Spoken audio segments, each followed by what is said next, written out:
Students, welcome back again. आज हम बात करेंगे हमारे next chapter 2 acid base and salts की। होप सो आपने चैप्टर 1 देख लिया हो और उससे रिलेटेड एनसीईआरटी के सभी क्वेश्चन कर लिए हो। अगर नहीं किए हो तो कर लीजिएगा, और अगर उनमें कोई डाउट हो तो वो आप मुझसे पूछ लीजिएगा कमेंट करके, या फिर सोल्यूशन कराना हो तो वो भी बता दीजिएगा, तो मैं आपको सोल्यूशन भी प्रोवाइड कर दूंगी। आज हम बात करते हैं हमारे next chapter acid base and salts की। Acid base and salt 7th class में ही हमने पढ़ लिया था कि भाई एसिड क्या होते हैं, बेस क्या होते हैं और सॉल्ट्स क्या होते हैं। सॉल्ट सुनते ही हमारे दिमाग में आता है नमक, जो हम रोज़ खाते हैं। तो हाँ जी, हमारा वो जो सॉल्ट है वो NaCl एक सॉल्ट ही है। और भी तरह के सॉल्ट होते हैं जो हम अभी पढ़ेंगे। एसिड सुनते ही हमारे दिमाग में आता है पेट के अंदर बनने वाला HCl, जो हमने अपनी 6ठी क्लास में ही पढ़ा था कि पेट के अंदर हाइड्रोक्लोरिक एसिड होता है। हाँ जी, बिल्कुल, एसिड वो होता ही है। बेस जानते हैं कहाँ होता है? सोचिए थोड़ा सा। बेस होता है हमारे साबुन एंड सरफ के अंदर। ओके, वो हमारा बेस है। सोडा सुना है? सोडा आपने जो सोडा लोग पीने जाते हैं तारक मेहता के उल्टा चश्मा में, वो वाला soda, it is a base. Okay, ये सोडा होता है आपका। NaOH एक सोडा है, वो बेस है। आपका साबुन सरफ सब बेस है। ये हमारा हो गया एसिड बेस एंड सॉल्ट, जो हम डेली लाइफ में देखते हैं। अच्छा, एसिड क्या हम खाते भी हैं डेली लाइफ में? थोड़ा सोचिए, विचार करिए। हाँ, बिल्कुल, हम एसिड डेली लाइफ में कंज्यूम भी करते हैं, बट वो एसिड इतना हार्ड नहीं होता। वो एसिड होता है माइल्ड एसिड। अच्छा, पहले एसिड होते क्या है ये हम बात कर लें। एसिड जो होते हैं हमारे, एसिड किसी भी चीज़ का पता आप कैसे लगाएंगे कि वो एसिड है?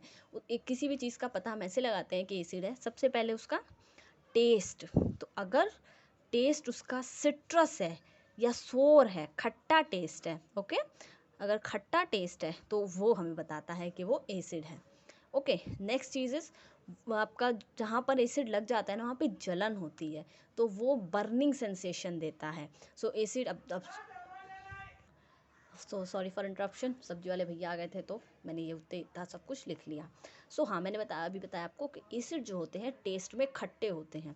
ये जो नाम है ना एसिड, ये आया भी एक ऐसे वर्ड से है, लैटिन वर्ड से है, जिसका मतलब ही सोर, खट्टा होता है। एसिड जो होते हैं आपके टेस्ट में खट्टे होते हैं। अब सोचिए, हम हर चीज़ को तो टेस्ट करके नहीं बताएंगे कि भाई एसिड है। नेक्स्ट बात हो जाती है कि वो बर्निंग सेंसेशन देते हैं टच करने पर, या आपके अगर हाथ पे थोड़ा एसिड लग गया हो ना, हम लैब में एक्सपेरिमेंट करते हैं तो अक्सर हाथ पे एसिड लग जाता था, तो थोड़ी सी जलन की सेंसेशन होती थी। बट ये चीज़ बेस में भी होती है, तो हम इससे भी पता नहीं कर सकते कि एसिड है। अच्छा, अगली बात, ये जो होते हैं एक्वस सोल्यूशन, एक्वस का मतलब होता है पानी मिला हुआ, उस सोल्यूशन के अंदर H+ आयंस देते हैं। ये हम pH पेपर से डिटेक्ट करते हैं कि कितने H+ आयन, जितने अच्छे H+ आयंस होते हैं उतना कम pH आता है, उतना ही अच्छा एसिड होता है। इसकी बात हम इसी चैप्टर में आगे करेंगे तो अच्छे से। नेक्स्ट थिंग जो कि बहुत ही इंपॉर्टेंट फैक्टर है, दैट इज़ वो ब्लू लिटमस पेपर को रेड लिटमस पेपर कर देते हैं, रेड कलर में चेंज कर देते हैं। जो आपका लिटमस पेपर आता है वो ब्लू लिटमस पेपर को रेड लिटमस पेपर में कन्वर्ट कर देते हैं, तो वो हमारे एसिड होते हैं। अच्छा, ये याद कैसे रहेगा? देखिए, कोई चीज़ नीले रंग की है, अगर एसिड जलाते हैं तो उनने जला के उसे लाल कर दिया, तो वो चीज़ जल के नीली से लाल हो गई, तो ये हमारा लिटमस इस तरह का कलर चेंज देता है। बेस में बिल्कुल उल्टा होता है ये। तो मैंने इसी तरह याद किया था, कोई नीले रंग की चीज़ थी, जब हमने उसे जला दिया तो कोई भी चीज़ जलने के बाद लाल हो जाती है, तो ये लिटमस का चेंज है कि एसिड जलाते हैं तो इस कारण वो ब्लू को रेड में चेंज कर देंगे। होप सो आपको भी ये याद हो गया होगा। ये ऊपर वाला कि हर चीज़ को टेस्ट नहीं किया जा सकता भाई, कोई बहुत स्ट्रॉन्ग एसिड है उसको आप टेस्ट करेंगे तो बहुत नुकसान पहुंचाएगा बॉडी को, तो इसलिए हमने क्या किए, एसिड पहचानने के लिए इंडिकेटर बनाए, एक तो pH पेपर, दूसरा लिटमस पेपर। उसके बाद से हमारे स्ट्रॉन्ग एसिड कौन कौन होते हैं? Strong acid hydrochloric acid, H2SO4 sulphuric acid, ये दादा एसिड होता है, बहुत ही ज़्यादा आपका हार्मफुल एसिड होता है। ये दादा एसिड है हमारा, बहुत ही ज़्यादा हार्मफुल होता है, ये बहुत ही स्ट्रॉन्ग एसिड होता है। ओके, और देन ये नाइट्रिक एसिड, ये थोड़ा सा माइल्ड होता है, बट सल्फ्यूरिक एसिड खतरनाक है। HCl भी आपका स्ट्रॉन्ग एसिड होता है। वीक एसिड एडिबल होते हैं, जो हम चाउमीन वाले हम भैया डालते हैं वाइट कलर का, वो पानी नहीं डालते हैं, वो एसिटिक एसिड डालते हैं। इसका फॉर्मूला आपको पता होना चाहिए। एसिटिक एसिड अक्सर हम जो घर में वो बनाते हैं अचार, उसमें सिरका जो डालता है ना, वो सिरका डालते हैं, वो एसिटिक एसिड ही होता है। फिर आपका ऑक्जेलिक एसिड हो गया, लैक्टिक एसिड हो गया। दही जानते हैं? दही के अंदर लैक्टिक एसिड प्रोड्यूस करने वाले बैक्टीरिया होते हैं। इमली, खट्टी इमली, दैट इज़ टार्टरिक एसिड। तो एसिड ऐसा नहीं है कि हम वो स्ट्रॉन्ग है, वीक एसिड भी होते हैं और ये जो है एडिबल होते हैं। और हाँ, एसिड में आपको कई बार ये टर्म देखने को मिलेगी, कहीं कंसनट्रेटेड लिखा होगा, कहीं डाइल्यूट लिखा होगा। सो कंसनट्रेटेड का मतलब होता है वहाँ पे एसिड ज़्यादा है और पानी की मात्रा कम है, जबकि डाइल्यूट में क्या होता है, एसिड कम होता है और पानी की मात्रा ज़्यादा होती है। तो आप खुद ही सोचिए, अगर यहाँ पे एसिड कम है तो ये हार्मफुल भी कम है। लैब में हम ये डाइल्यूट एसिड ही यूज़ करते हैं, लिखा भले कंसनट्रेटेड होगा उस पर वो भी थोड़ा सा डाइल्यूट ही होता है, क्योंकि मान लीजिए हम एक्सपेरिमेंट करने गिर विर जाए, सो इसलिए अक्सर मोस्टली डाइल्यूट एसिड ही यूज़ किए जाते हैं। सो ये हमारे एसिड के ऊपर हो गया। अच्छा, अब एक चीज़ आपको पता होनी चाहिए, इंडिकेटर क्या होते हैं, या फिर मैं इंडिकेटर बाद में बताती हूँ, पहले बेस के बारे में बता देती हूँ, फिर ये इंडिकेटर अच्छे से समझाऊंगी। अगली हम बात करते हैं हमारे बेसिस की।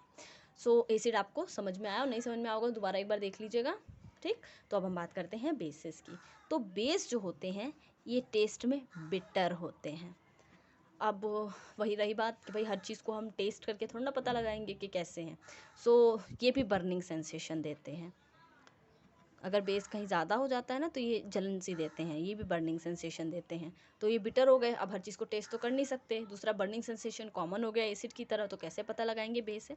ये जो हैं आपके एक्वस सोल्यूशन के अंदर OH माइनस आयंस देते हैं, वेरी इंपॉर्टेंट।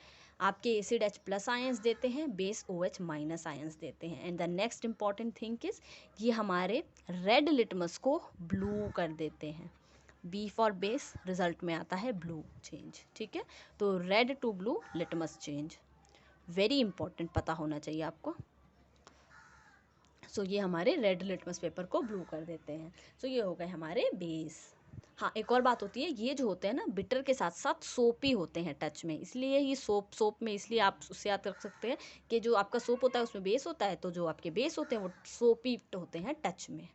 अब स्ट्रॉन्ग बेस की बात करें, NaOH। देखिए कहीं भी आपको OH दिख जाए ना किसी मेटल के साथ तो समझ जाइएगा कि ये पक्का क्या है, एक बेस है। NaOH, sodium hydroxide. इस OH को हाइड्रोक्साइड कहा जाता है, OH यानी हाइड्रोक्साइड आयन। तो यहाँ हम इसे कहेंगे Na फॉर सोडियम, तो इसे कहेंगे हम सोडियम हाइड्रोक्साइड। नेक्स्ट इसी तरह पोटेशियम हाइड्रोक्साइड, ठीक। इसी तरह आपका कैल्शियम हाइड्रोक्साइड। यहाँ 2 कैसे आया, मैं आपको बाइनरी फॉर्मूला कई बार बता चुकी हूँ, तो उस हिसाब से यहाँ पर 2 आया है। देखिए कैल्शियम की वैलेंसी होती है 2, OH की वैलेंसी होती है 1, इनका क्रॉस होगा तो CaOH ट्वाइस हो जाएगा। सो ये हमारे हो गए स्ट्रॉन्ग बेस। इस तरह से वीक बेस होते हैं। सो हमारे जो वीक बेस होते हैं that is NaOH, ammonium hydroxide, NH4OH, sorry मैंने NaOH बोल दिया, ये NH4OH है, ये होता है हमारा अमोनियम हाइड्रोक्साइड, अमोनियम और ये हाइड्रोक्साइड, ओके। अच्छा, एल्काली, यहाँ आपको देखने को मिलेगी एल्काली। तो एल्काली वो होते हैं जो वाटर सोल्यूबल बेसिस होते हैं। आपने पानी लिया, उसके अंदर बेस डाला, अगर वो सोल्यूबल है तो वो एल्काली कहलाता है, ठीक है। Alkali is also a base that is water soluble. सभी बेस वाटर सोल्यूबल नहीं होते हैं, जो बेस वाटर सोल्यूबल होते हैं उन्हें हम एल्काली कहते हैं। अच्छा, स्ट्रॉन्ग और वीक जो है ना हम किस पैरामीटर पे डिसाइड करते हैं, तो सुनिए, स्ट्रॉन्ग और वीक पैरामीटर डिसाइड के लिए ये होते हैं कि जो हमारे स्ट्रॉन्ग एसिड चाहे बेस होते हैं ये वाटर में कंप्लीटली आयोनाइज हो जाते हैं। स्ट्रॉन्ग जो होते हैं ये 100% आयोनाइज हो जाते हैं। आयोनाइज होने का मतलब अगर ये HCl है तो अगर आप इसमें पानी में डालेंगे तो ये कंप्लीट H+ और Cl- आयंस में टूट जाएगा। पर वीक तब सेम आपका अगर कोई बेस है जैसे कि NaOH बेस है, स्ट्रॉन्ग बेस, तो ये भी कंप्लीट 100% आपके आयंस देगा तोड़ करके अपने।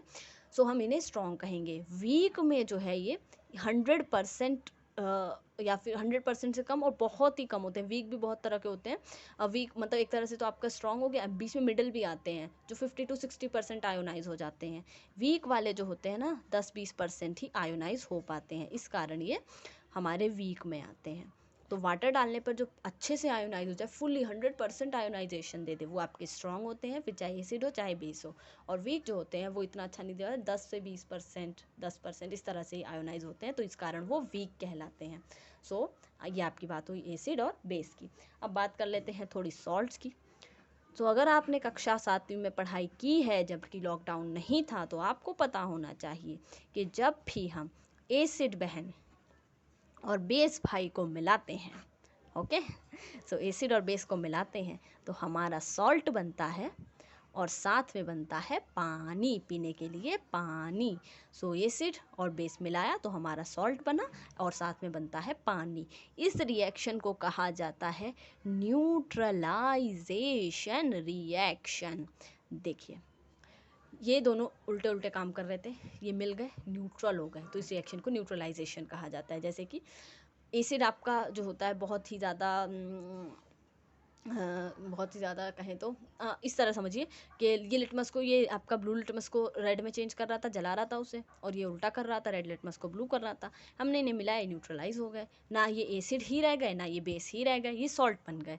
जैसे कि एग्जाम्पल के लिए सबसे common example HCl plus NaOH को मिलाइए, ये बनता है आपका NaCl और साथ में निकल जाता है आपका पानी। ये NaCl, यही नमक है कॉमन सॉल्ट जो हम खाने में यूज़ करते हैं।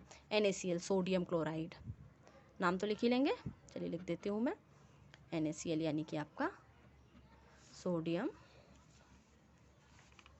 क्लोराइड, ये होता है हमारा खाने वाला नमक। तो ये न्यूट्रलाइजेशन रिएक्शन है। अब ये ना ही एसिड रह गया ना ही बेस रह गया।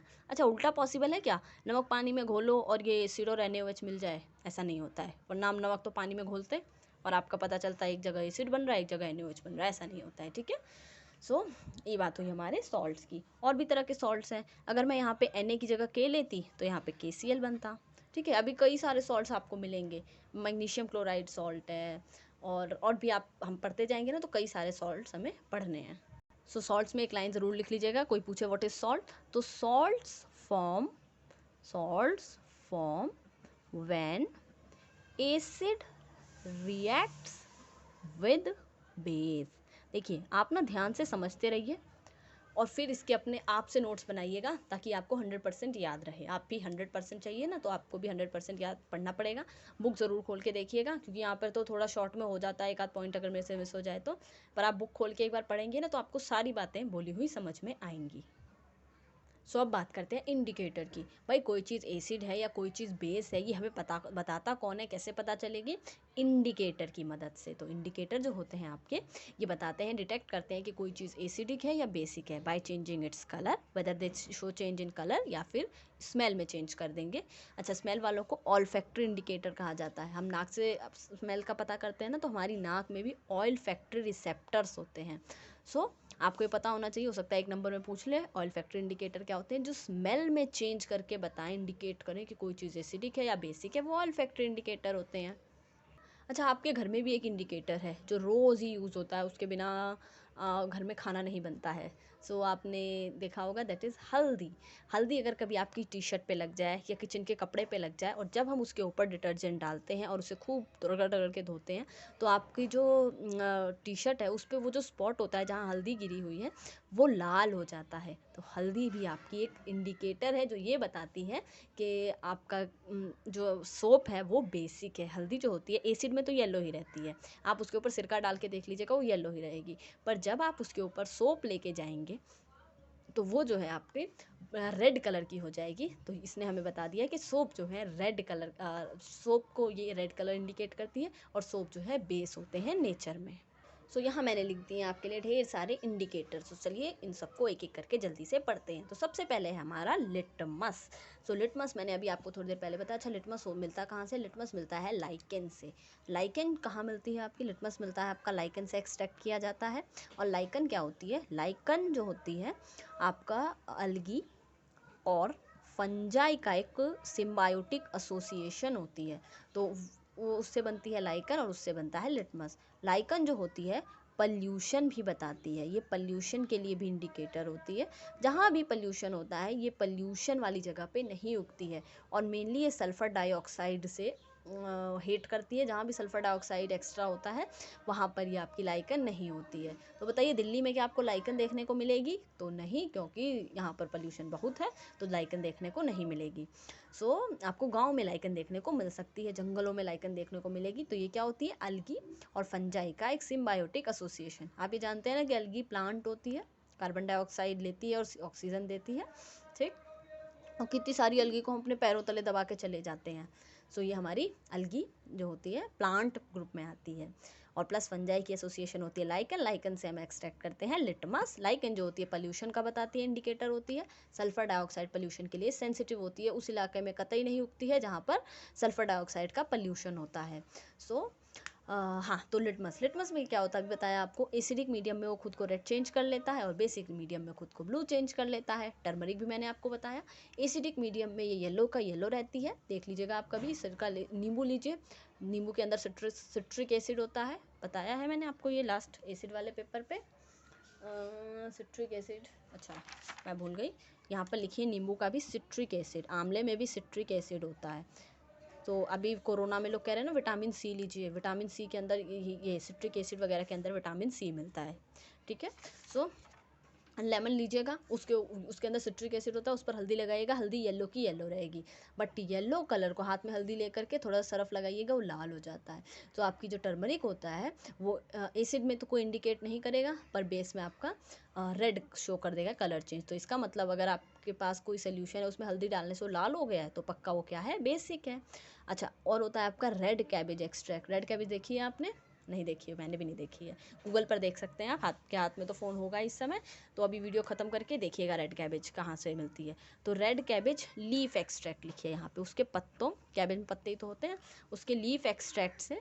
लीफ एक्सट्रैक्ट कैसे बनाया जाता है? मोर्टार और पेस्टल लीजिए, उसको कूटिए और जो पानी सा निकलेगा ना वो आपका लीफ एक्सट्रैक्ट होता है। एसिडिक मीडियम में रेड का रेड रहता है, बेसिक मीडियम में ग्रीन कलर में चेंज हो जाता है। तो ये आपका एक इंडिकेटर है।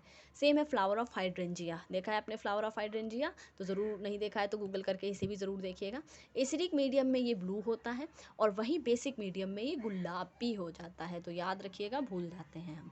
तो ये हमारे जो 4 अभी मैंने ऊपर बताए, लिटमस, टर्मरिक, रेड कैबेज का लीफ एक्सट्रैक्ट और फ्लावर ऑफ हाइड्रेंजिया, ये नेचुरल इंडिकेटर है, ठीक है।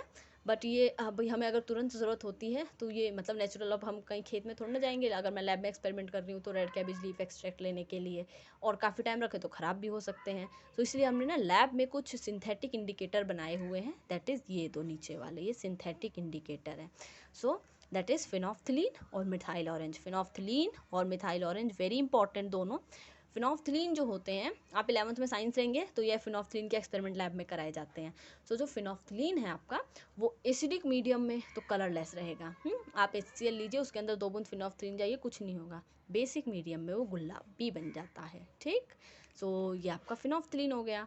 सेम मिथाइल ऑरेंज का है। मिथाइल ऑरेंज जो होता है आपका एसिडिक मीडियम में रेड हो जाता है और आपका बेसिक मीडियम में येलो हो जाता है। तो मिथाइल ऑरेंज का भी आपको दोनों पता होने चाहिए। सो अभी इनको, ये वीडियो ख़त्म करिएगा ना तो एक बार इसको एक बार और रिवाइज़ कर लीजिएगा ताकि अच्छे से याद रहे। अच्छा, तो ये दोनों हो गए हमारे सिंथेटिक इंडिकेटर।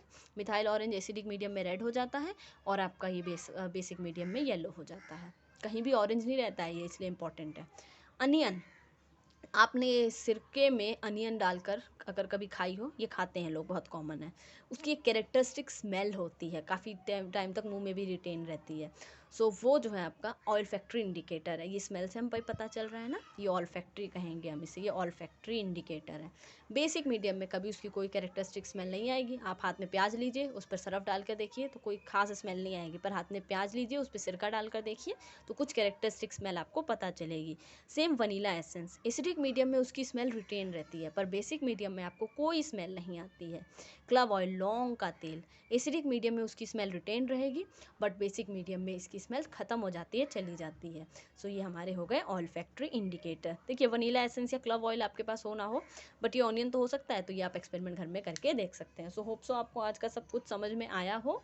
सो इसका स्क्रीनशॉट ले लीजिए, देखिए ये, और ये फर्स्ट वाला पेपर हमारा, इसका भी स्क्रीनशॉट ले लीजिए, इसे कहीं लिख लीजिएगा स्क्रीनशॉट लेने की जगह अच्छे से समझ के, और एक ये। तो तीनों हो गए आपके, ठीक। तो होप सो आपको सब कुछ समझ में आया हो। समझ में आया होगा तो लाइक, शेयर और वो करिएगा सब्सक्राइब, और जो नहीं समझ में आया हो कमेंट में पूछिएगा। Thank you.